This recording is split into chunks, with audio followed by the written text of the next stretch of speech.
حائضہ کو مسلسل قرآن پاک کی تلاوت کرنا منع ہے، البتہ ایک آیت توڑ کر پڑھ سکتی ہے، یعنی بیچ میں سانس لے سکتی ہے، اور یہ حدیث نہیں ہے، بہرحال ابراہیم نخعی کا قول ہے۔ قال ابراہیم رحمہ اللہ لا بأس ان تقرأ الآیہ رواہ البخاری۔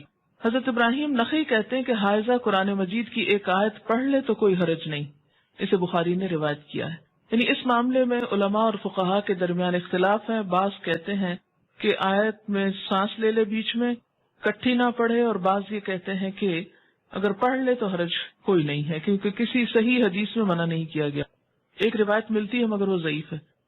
حائضہ قرآن مجید کو ہاتھ نہ لگائے، اگر پکڑنا ضروری ہے تو کپڑے سے پکڑنا چاہیے، یعنی عربک ٹیکسٹ جو ہے اس کو ٹچ نہیں کریں۔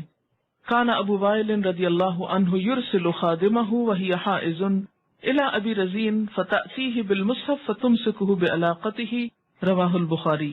حضرت ابو وائل رضی اللہ عنہ اپنی خادمہ کو حالت حیض میں ابو رزین رضی اللہ تعالیٰ عنہ کے پاس قرآن مجید لانے کے لیے بھیجتے، اور وہ قرآن مجید کا نیفہ پکڑ کر یعنی کپڑا پکڑ کر لا دیتی تھی۔